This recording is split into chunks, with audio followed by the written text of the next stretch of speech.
Vamos en la noche de hoy a la palabra de nuestro Señor. Por favor, les pido que abran sus Biblias en la primera carta de Juan. Primera de Juan, capítulo 5, Primera de Juan 5, 7.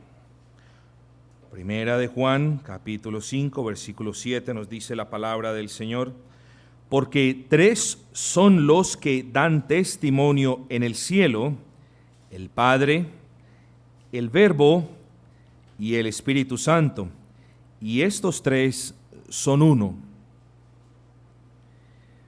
Hoy nosotros entramos a estudiar la doctrina de la Trinidad. La doctrina de la Trinidad. Hemos estudiado la doctrina de la palabra de Dios, hemos estudiado los atributos de Dios y decidí dejar la Trinidad para este tiempo. Amigos, hay doctrinas fundamentales en la fe cristiana, sin lugar a duda. La justificación por fe, no por obras. La salvación por gracia. La divinidad de nuestro Señor Jesucristo, sin lugar a dudas. El sacrificio expiatorio también. Son doctrinas fundamentales del cristianismo. Pero les voy a decir una cosa. Yo no sé ustedes qué piensan, pero la Escritura da testimonio claro que una doctrina fundamental, no secundaria, fundamental, es la doctrina de la bendita Trinidad. La doctrina de la bendita Trinidad no es algo con lo que estemos en desacuerdo o no debe ser algo que yo no entienda muy bien. La Trinidad es Dios. ¿Cómo no voy yo al menos a entender qué significa este concepto? ¿Cómo no voy yo a estar preparado para dar defensa ante la cantidad de herejías que hay allá afuera y la cantidad de herejes quienes niegan la Trinidad? ¿Cómo podemos tener unión, es decir, comunión con alguien que no cree en el Dios Trino? Son cuestiones serias. Entonces, amados hermanos, yo les pido que se pongan confortables en sus sillas. Esta es, las veces pasadas he tratado de traer en un lenguaje sencillo las enseñanzas, pero quizás hoy y la próxima semana también hablemos de cosas quizás un poquito complicadas, que no son complicadas como tal, sino cosas quizás que requieren un poco más de atención. Pero estoy seguro, y por eso les traje esta pequeña ayuda visual que ustedes la tienen, ahora la vamos a usar. La doctrina de la Trinidad. Negar la Trinidad, y quiero dejar claro en esto, negar la Trinidad no es simplemente negar una doctrina. Negar la Trinidad es negar la misma existencia de Dios. Negar la Trinidad es negar la naturaleza de Dios. El que niega la Trinidad, puedo decir, no conoce a Dios. Porque es que no es que yo conozca el 33.33% de Dios. No, hay un Dios, hay un Señor, hay un Espíritu Santo. La Escritura nos va a dejar eso muy en claro, estoy convencido. Entonces, eso de que no creo en la Trinidad porque la palabra Trinidad no está en la Biblia, eso es un argumento, lo digo con respeto, tonto. Entonces, como en la Biblia dice no consumir drogas, entonces las puedo consumir. No necesariamente una noción tiene que estar explícita en la Biblia con un nombre determinado para yo decir que es una doctrina bíblica. Por supuesto que no. Entonces tengamos cuidado, porque el que niega la Trinidad no niega una doctrina cualquiera. Por ejemplo, nosotros creemos en el bautismo de los creyentes, esa es la doctrina del bautismo. Alguien no puede estar en desacuerdo con esa doctrina, por así decirlo, y aún puede ser salvo. Pero yo me pregunto, y más bien debemos venir a la Escritura a que nos responda: ¿puede ser salvo alguien que no crea en la Trinidad? Esa es la pregunta que espero nos resolvamos entre hoy y la próxima semana. Quien niega la Trinidad desconoce a Dios. Escúcheme, dije quien niega la Trinidad, no dije quien la entiende en toda la perfección. ¿Adivinen por qué? Porque la Trinidad en sí es un misterio. Nosotros no podemos entender en mente finita lo que es infinito. Entonces presten atención, dije yo, quien niega la Trinidad desconoce a Dios. Por supuesto que sí. Pero pueden haber personas, genuinos creyentes, y de hecho la mayoría de nosotros hemos venido a los pies de Cristo, humillados a los pies de Cristo, clamando perdón de pecados a Dios Padre, y no sabemos, digámoslo así, la economía de la Trinidad, que es un aspecto que vamos a tocar dentro de 8 días. La economía de la Trinidad. Es decir, cómo es la colaboración, cómo es la relación entre el Padre y el Hijo y el Padre, y ambos con el Espíritu, cómo se relacionan ellos entre sí y cómo ellos, como un solo Dios, que no tenemos varios, sino un solo Dios, trabajaron en nuestra salvación. Tenemos a Dios Padre ejecutando unas funciones, tenemos a Dios Hijo obedeciendo esas funciones y tenemos al Espíritu Santo inyectando, aplicando los beneficios de la obediencia de Cristo al corazón de quienes se humillan delante de Él. Entonces, no hay 3 dioses, hay un Dios, y vamos a ver entonces qué es lo que significa la economía de la Trinidad en lo que respecta a la redención. Amados, yo les dije, podemos y necesitamos aplicarnos y ser diligentes, porque esta es una doctrina que, para ser honesto, si somos honestos, no quiero obviamente que me alcen la mano ni mucho menos, pero para ser honestos, es una doctrina que la mayoría de creyentes no sabe defender muy bien. Para comenzar, debemos ser honestos y debemos decir que lo único que conocemos de la Trinidad, y sea honesto con usted mismo, quizás lo único que conocemos de la Trinidad fue lo que nos enseñaron a recitar cuando teníamos 4 años y éramos católicos, apostólicos y romanos. Y lo que nos enseñaron a recitar es: solamente hay un Dios verdadero y 3 personas distintas en un solo Dios verdadero. Eso es lo único quizás que nosotros sabemos hablar de la Trinidad. Y eso es insuficiente en un mundo hereje como en el que vivimos. Eso es insuficiente porque nosotros conocemos al Señor. Ahora orábamos dando gracias al Señor, como el Señor abre nuestro entendimiento cuando venimos a la palabra, entendemos lo que dice la palabra, entendemos la predicación. Entonces el Señor nos ha dado entendimiento, ciertamente nos ha dado entendimiento para conocerle a Él. Y no lo voy a repetir, Dios es un Dios personal, conocible, pero incomprensible. Dios nos ha bendecido, su Espíritu nos ha tocado e iluminado en tal manera que nosotros ahora podemos conocer al Señor, podemos conocer cuál es su voluntad, aunque no en la profundidad de las riquezas y de la inmensidad de su sabiduría.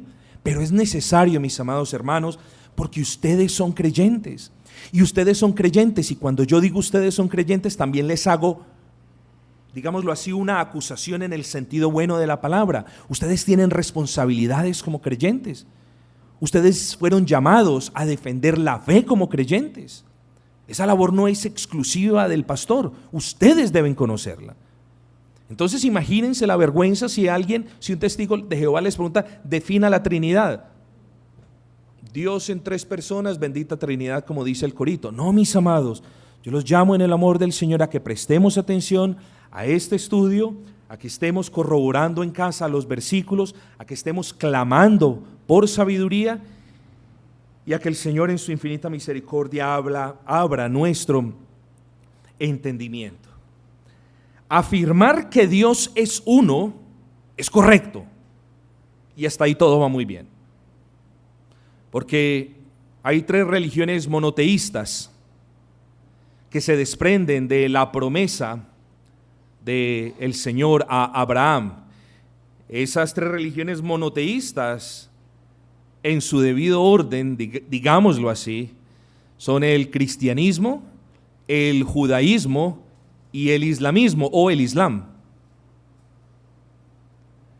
Cada uno de nosotros clama ser monoteísta.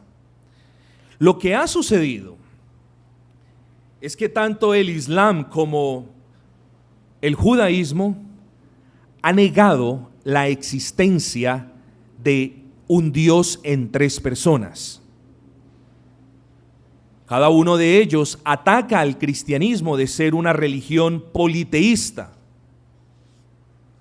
Cada uno de ellos habla de Jehová, de Yahvé, como su Dios. Ellos dicen Alá, pero aquí viene algo. Ese Alá del Islam, cuidado para comenzar, no es el mismo Jehová de la Biblia. Eso lo debemos dejar en claro.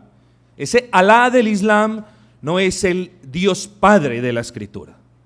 Y ahí entonces, en ese punto nosotros, digámoslo así de una manera cordial, echamos a un lado el Islam y lo catalogamos simplemente como una falsa religión. No es una secta. El Islam cae dentro de la categoría de una falsa religión. Entonces dejemos de lado el Islam. Nos enfocamos entonces en el judaísmo y en el cristianismo. Ambos claman ser monoteístas, pero como por historia el cristiano no se ha preocupado mucho por saber qué es la Trinidad. Creemos, confesamos, amamos a Dios Padre, creemos, confesamos, amamos a Dios Hijo, creemos, confesamos y amamos a Dios Espíritu Santo, pero no entendemos cuál es la relación entre esos tres miembros de esa única divinidad. Y es menester entonces que nosotros nos apliquemos. Esto es a manera de preámbulo todas estas cuestiones, hermanos. Entonces nosotros decimos, somos monoteístas, lo decíamos hace 2 semanas, somos una religión monoteísta, pero estrictamente trinitarios. Es decir, no estamos hablando en el cristianismo de más de un Dios, estamos hablando de un único Dios, pero estamos hablando de que dentro de esa esencia divina hay 3 personas subsistiendo que son eternas y que son iguales en sus atributos, en su poder, en su amor, en su fuerza, en todos los atributos. Cada una de las personas de la Trinidad son iguales. ¿Por qué? Porque una sola esencia santa es en la que en ellos subsisten. Entonces, los atributos de Dios son los atributos del Padre, son los atributos del Hijo, son los atributos del Espíritu Santo. No hablamos, de una vez más, de 3 dioses, hablamos de un solo Dios y hablamos de 3 personas que subsisten dentro de esa esencia divina. Entonces, afirmar que Dios es uno es correcto. Decir que Dios no es trino no solamente sería incorrecto, sino que es una herejía. Una herejía es un pensamiento o una doctrina que va en clara oposición a lo que nos dice la palabra de Dios. El razonamiento es el siguiente: si yo creo que Dios es verdadero, por lo tanto, su palabra es verdadera y libre de todo error, por lo que deducimos que cualquier idea o cualquier pensamiento que vaya en contra de la palabra del Señor va en contra de Dios. Y ahí es donde nosotros nos preguntamos, ¿puede haber alguien que niegue la doctrina de la Trinidad y aún tenga el descaro de llamarse cristiano? Lo vamos a ver y vamos a probarlo por la Escritura. Habiendo dicho esto, abro un paréntesis y les digo, creo que voy a tocar un poquito acerca de los pentecostales unitarios, y es necesario que toquemos ese punto porque esta fue una desviación, un grave error en el que algunos incurrieron. Entonces yo les voy a probar, espero con la gracia del Señor, con su ayuda, porque los pentecostales unitarios tienen un problema no de forma, sino de fondo. Ellos caen dentro del error que nosotros llamamos modalismo, y ustedes lo ven aquí. Y ese modalismo es cuando usted quita este lado de las 3 personas y hace solamente una persona. A eso se le llama modalismo, una persona que unas veces es el Padre, que otras veces es el Hijo y que otras veces es el Espíritu Santo. De los modalistas o de ese modalismo, que fue una herejía del primer siglo, se desprenden en cierta manera los pentecostales unitarios, pero ya lo vamos a ver de una manera más detallada un poco más adelante. Digamos antes de comenzar también que la Trinidad es un misterio, es decir, Dios es único en su manera de existir y eterno e infinito e inmutablemente soberano en su existencia. Repito, es un misterio porque Dios es único, porque Dios es la vida misma, y no solamente único, sino es eterno. Recuerden los tres atributos que diferencian a Dios de todo lo demás: la eternidad, la infinidad y la inmutabilidad. Entonces, la doctrina, la Trinidad como tal es un misterio. Escúchenme bien, porque aquí tenemos al Dios único, al Dios infinito, al Dios que es la vida misma, y nosotros, meros mortales, limitados en todo el sentido de la palabra, tratando de comprender esto. El apóstol Pablo nos dice: tengamos mucho cuidado de no estar hurgando donde no debemos. Estoy simplemente parafraseando la idea de que las riquezas del conocimiento de Dios son insondables. Eso ya lo vimos, la figura ya la explicamos. Sin embargo, a pesar de que es un misterio y yo ni usted jamás, y eso es muy importante, jamás lo podemos comprender en su plena totalidad, a pesar de que es un misterio, no es una contradicción. Y aquí venimos con un poquito de razonamiento lógico, pero les va a ser muy importante esto para sus vidas. Es un misterio, es decir, yo no lo voy a poder conocer en su plenitud, pero el hecho de que la doctrina, el hecho de que la Trinidad sea un misterio, no significa de que sea una contradicción, y eso debe quedar claro para nosotros. Es un misterio porque estamos hablando de Dios. ¿Quién va a conocer a Dios en el pleno sentido de la palabra? La respuesta es: lo conocemos para salvación, nos gozamos en Él, viviremos con nuestro Señor Jesucristo, en quien está toda la plenitud de la deidad, pero Dios es incomprensible.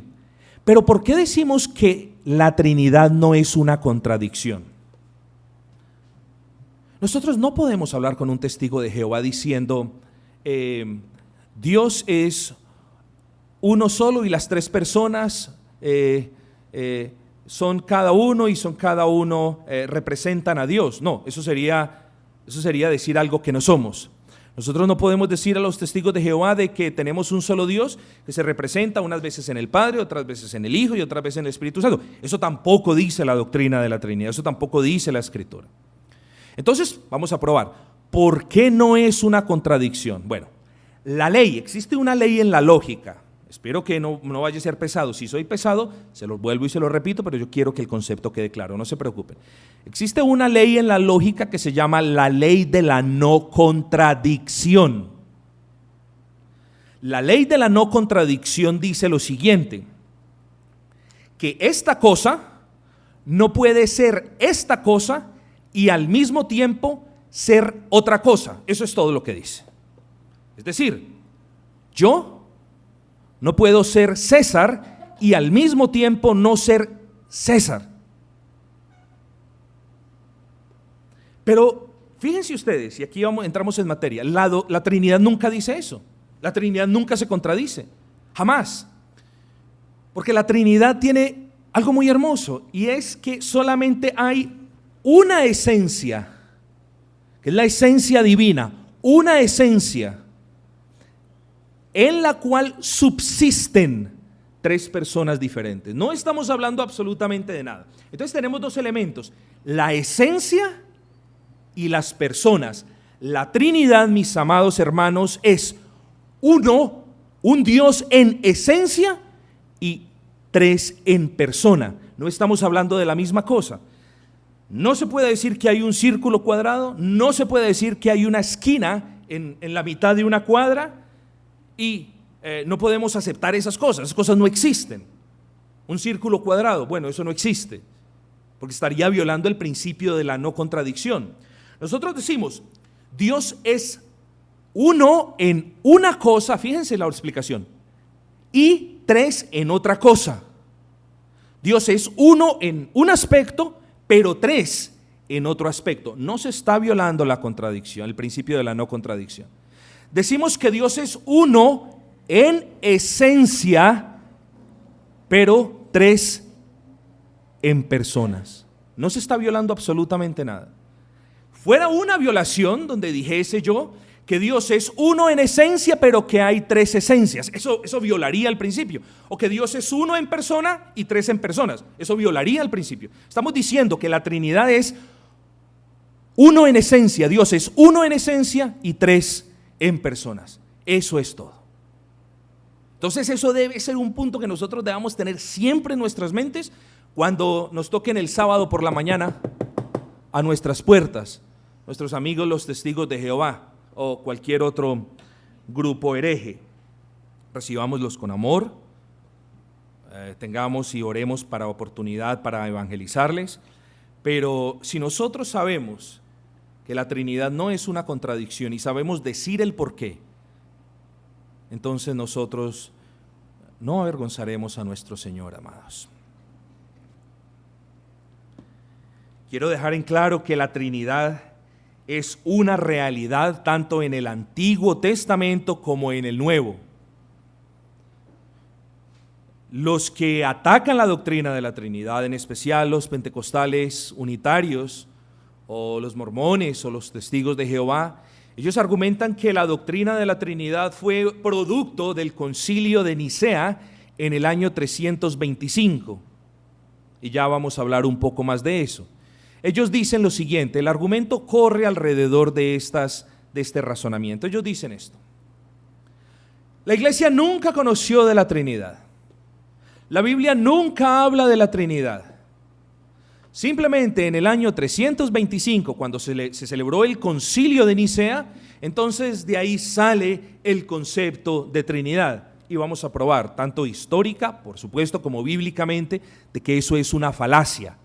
Pero entonces, como nosotros no sabemos, mis amados hermanos, y me incluyo yo allí, porque hubo un tiempo en el cual yo era ignorante de estas cosas, como nosotros no sabemos un poquitico de historia, entonces nosotros simplemente quedamos a merced de personas que sí les han enseñado, aunque obviamente se los han enseñado mal, pero que sí han adoctrinado, que sí les han lavado el cerebro. Esa expresión, lavamiento de cerebro, sí que cae bien, lo digo con respeto y con pesadez de corazón sobre los testigos de Jehová. Pero como ellos sí han sido sujetos, sí han sido sometidos a todas estas cuestiones, ellos sí conocen de estas cuestiones un poco más, aunque lo que conocen sea parcial, aunque lo que conocen no sea verdad, y aunque lo que conocen no tenga fundamento histórico. Nosotros llevamos las de ganar aquí, mis amados, la verdad.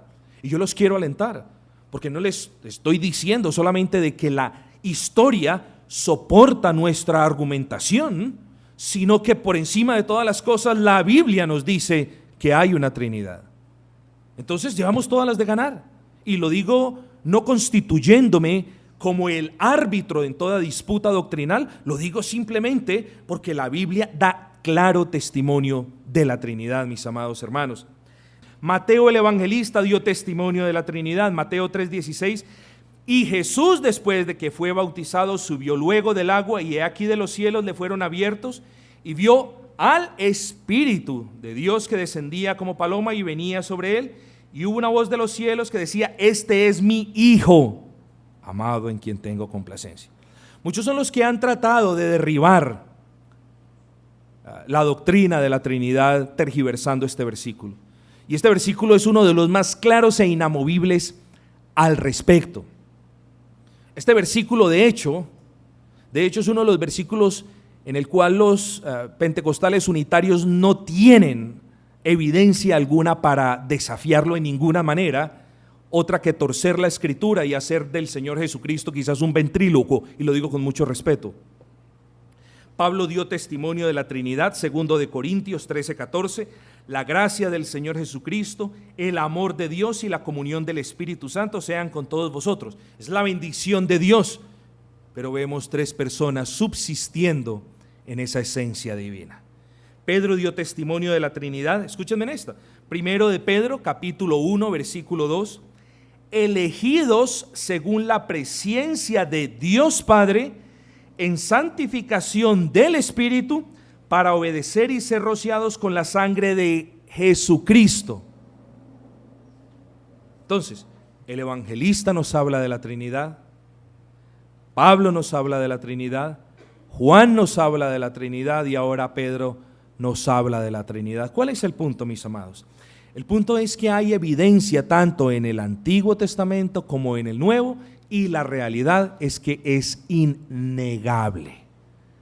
La evidencia se amontona de una manera clara, de una manera persuasiva y de una manera que es, por la gracia del Señor, es fácil de que nosotros seamos convencidos de la verdad de estas afirmaciones. Aún, mis queridos amigos, fíjense en ustedes, aún si usted estuviese solo en una isla con la Biblia únicamente, usted entendería de manera natural que hay un Dios y que hay también tres personas a los que se les llama Dios. Usted, la única conclusión, entre comillas, lógica a la que podría llegar es que hay un solo Dios en el cual subsisten tres personas diferentes. No hay tres esencias, no hay tres partes. Dios Padre no es el 33.33% de Dios. Dios Hijo no es Dios Padre en la carne. Cada uno de ellos es tanto Dios poderoso como Dios eterno. No ha habido ningún instante en el tiempo en el cual alguno de los miembros no haya existido. Espero que eso quede claro, porque ahora vamos a entrar a estudiar la herejía o la controversia arriana. Bueno, ya se terminó el tiempo y no he avanzado ni siquiera casi el 20%. Simplemente para comenzar, repitamos, que queden claro, definamos qué es la Trinidad. La definición clásica, es decir, la que a usted le enseñaron, de que Dios es un solo Dios y tres personas distintas, o por el contrario de que hay tres personas distintas, pero hay un solo Dios verdadero. Esa es la definición clásica. Esa definición clásica no es errada. Esa definición clásica es muy cierta. En eso no podemos decir nada al respecto, es una definición cierta. Pero vamos a ver otras definiciones. La otra definición que yo les propongo que consideren es la siguiente. La Trinidad es una esencia divina donde subsisten tres personas diferentes. Miren que yo les hablo de subsistencia, es decir, es una esencia divina en la cual subsisten tres personas diferentes. ¿Cuántas esencias hay? Una. ¿Cuántas personas diferentes hay en la esencia? Tres. ¿Cuántos dioses hay? Uno. Hay una sola esencia. Todas las personas de la Trinidad comparten, una vez más, todos los atributos divinos. Nadie puede decir que Dios el Padre es el Dios omnipotente y que Dios el Hijo es solamente Dios de amor. No, porque ahí estaríamos diferenciando sustancias, ahí estaríamos dividiendo lo indivisible. No, el amor, la eternidad, la infinidad, la inmutabilidad y cada uno de los atributos de Dios están presentes en su máxima expresión, tanto en el Padre, como en el Hijo, como en el Espíritu Santo. Debemos tener en claro esto, mis hermanos. No podemos atribuir a Dios Padre ciertos atributos y a Dios Hijo otros atributos diferentes. También la Trinidad puede ser definida en función de las siguientes dos preguntas. Y esta es una técnica que muchos apologetas usan, y es una técnica muy hermosa, porque es una técnica muy válida y nos ayuda siempre a defender lo que es la Trinidad. Entonces, ¿cuáles son esas dos preguntas? La Trinidad, tercera definición, se puede definir en términos de dos preguntas: el qué y el quién. Veamos, el qué y el quién. Entonces, en lo que respecta al qué, la Trinidad es, ¿qué es la Trinidad? Una sola esencia. Limitémonos a decir eso. ¿Sí ven?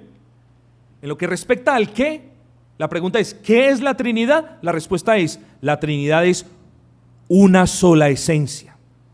Y en lo que respecta al quién, ¿ven? ¿Qué? Nos indica la composición, la sustancia, la esencia. ¿Quién? Nos habla de otra situación, de otra cosa. Y en lo que respecta al quién, la Trinidad son 3 personas. ¿Ven una vez más? No viola el principio de la no contradicción. ¿Qué es la Trinidad? Bueno, la Trinidad es una esencia donde subsisten 3 personas distintas. O en función de las preguntas podemos responder el qué y el quién. La Trinidad, con respecto a la pregunta ¿qué es?, decimos es una sola esencia. Y la Trinidad, con respecto a la pregunta ¿quién es?, decimos son 3 personas. No estamos absolutamente entrando en ninguna contradicción. Que sea difícil de asimilar para nosotros, quizás lo puede ser para alguno de ustedes. Pero no estamos en lo absoluto entrando en ninguna contradicción.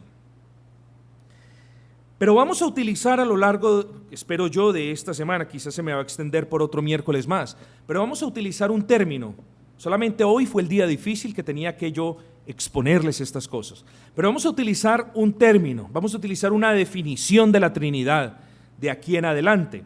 La definición es la siguiente: en la naturaleza única de Dios subsisten eterna e igualmente 3 personas: el Padre, el Hijo y el Espíritu Santo. Repito, en la naturaleza única de Dios subsisten eterna e igualmente 3 personas: el Padre, el Hijo y el Espíritu Santo. La próxima semana vamos a ver que hay muchas personas que han tratado de crear analogías para explicar la Trinidad. Hay personas que han dicho, piensa en la Trinidad como el agua. Dios es el agua, el Espíritu Santo es el vapor, el Hijo es el hielo. ¿Ven? Es el mismo. El agua congelada es el hielo, el agua cuando se ebulle es el vapor, pero son las 3 mismas cosas. Bueno, esa no es una analogía correcta. Hay otras personas que dicen, piense en su cuerpo. Su cuerpo tiene altura, tiene peso y ocupa un lugar en el espacio. Bueno, esa tampoco es una buena analogía. Otros dicen, piense en el varón de la casa. El varón es padre, el varón es hijo y el varón es hermano. Sí, pero tampoco es una buena analogía. Entonces, llegamos a la conclusión de que es imposible usar analogías de una manera correcta para referirnos a la bendita Trinidad. Aquí hay un triángulo. Todo lo que hay dentro de esos 3 lados es Dios, por así decirlo. Hombre, esto es tonto, pero simplemente quiero que me lo entiendan. ¿Me lo están entendiendo? Listo. ¿Cuántos dioses hay? Hay uno, en virtud de que solamente hay un área que cubre este triángulo. A lo que hay en ese triángulo lo llamamos Dios. ¿Cuántos dioses hay? Uno. ¿Cuántas personas subsisten en esa única esencia? Yo veo 3: Padre, Hijo y Espíritu Santo. No cuente 4, porque simplemente esta bolita aquí en el medio y estas líneas son líneas relacionales, tanto como son las de afuera. Y la manera de leer este triángulo es sencillo. El Padre no es el Hijo no es el Espíritu Santo ni viceversa, el Padre no es el Espíritu Santo ni viceversa, pero cada uno de ellos es Dios. Entonces esa es la manera. Hay un solo Dios, la verdad que yo veo un solo Dios ahí, en el cual subsisten 3 personas diferentes. No hay 3 dioses, hay un solo Dios. Y vuelvo y repito, porque yo sé que algunos de ustedes quizás van a ver esto en casa. Esto lo vamos a ver las próximas semanas, que son las perversiones de la doctrina de la Trinidad, es decir, lo que los hombres han hecho con esta doctrina. No solamente no han venido a la Escritura, o no solamente han tergiversado la Escritura, o la han interpretado de una manera correcta. Vuelvo y repito, cada uno de los triángulos representa cada una de las 3 características de la última definición de Trinidad que yo di. Y por eso les dije, la última definición de Trinidad es muy importante porque con base en esa definición vamos a girar en el estudio. La igualdad la pluralidad y el carácter monoteísta. Decimos que hay igualdad entre cada uno de los miembros de la Trinidad. Decimos que hay pluralidad en la Trinidad, pero como tal, aquí hay un solo Dios. Por eso decimos que es una religión monoteísta. Cuando nosotros quitamos la igualdad de la Trinidad, cuando nosotros decimos que los miembros de la Trinidad no son iguales, si quitamos este lado, nos va a dar esta flecha que apunta hacia algo que se llama monarquismo. El monarquismo simplemente es la herejía que me habla que dentro de la Trinidad hay como una casta jerárquica. Y eso es una herejía. Bueno, si me vengo para el otro lado y quito la pluralidad dentro de la Trinidad, me queda la siguiente flecha ¿hacia qué? Apuntando hacia el modalismo. ¿Cuál es el modalismo? El modalismo dice de que hay un solo Dios que cuando Él de manera soberana quiere presentarse como Cristo lo hace, cuando lo quiere hacer en el Espíritu Santo lo hace, y cuando lo quiere hacer como Dios Padre lo hace. Ese es el modalismo. El modalismo es la creencia de que Dios se manifiesta de diferentes modos. De ahí el nombre modalismo. Bueno, y para terminar, porque también los hay, cuando tú quitas esta base del triángulo, queda la flecha hacia arriba que apunta hacia lo que conocemos como politeísmo. Es decir, cuando tú quitas el carácter mono de la religión, se convierte en poli, en varios dioses. Espero que esto sirva y espero que lo guarden si pueden para la otra semana, porque la otra semana veremos los siguientes puntos. Veremos una historia breve de la controversia arriana, veremos en qué creía Ario, veremos la defensa que presentó Ario, veremos qué dijo el concilio de Nicea, y probablemente en una tercera reunión veremos las pruebas escriturales de la doctrina de la Trinidad. Amados, denme un minutito más simplemente para decir lo siguiente. Es necesario que nosotros tomemos un poquito de tiempo estudiando estas cosas. Es necesario que nosotros maduremos un poco en nuestro cuerpo de doctrina. Decir que creemos en Dios es muy hermoso, es muy, muy hermoso. Pero saber defender la fe es algo muy diferente. Dios no nos ha llamado a ser profesionales en la defensa de la fe. Simplemente nos ha llamado a que conozcamos los fundamentos de esta verdad. Y cada fundamento tiene una prueba no solo bíblica, sino histórica. Lo vamos a ver, es necesario que nosotros veamos. Por ejemplo, ¿de dónde vienen los pentecostales unitarios? ¿De dónde vienen los testigos de Jehová o los ruselitas más bien? Cada uno de ellos viene de una perversión de la doctrina de la Trinidad. Cada uno de ellos viene, es resultado de una perversión de la doctrina de la Trinidad. Quiera el Señor darles un poco de paciencia mientras estudiamos estos aspectos que quizás son un poco diferentes, son un poco más técnicos, un poco más complicados para algunos, pero espero que sea últimamente de bendición en nuestro estudio sistemático de la teología cristiana. Vamos entonces a cantar el himno número 9. Vamos a cantar el himno número 9. ¿Por qué, Señor? Dime el por qué me has escogido a mí. Himno número 9.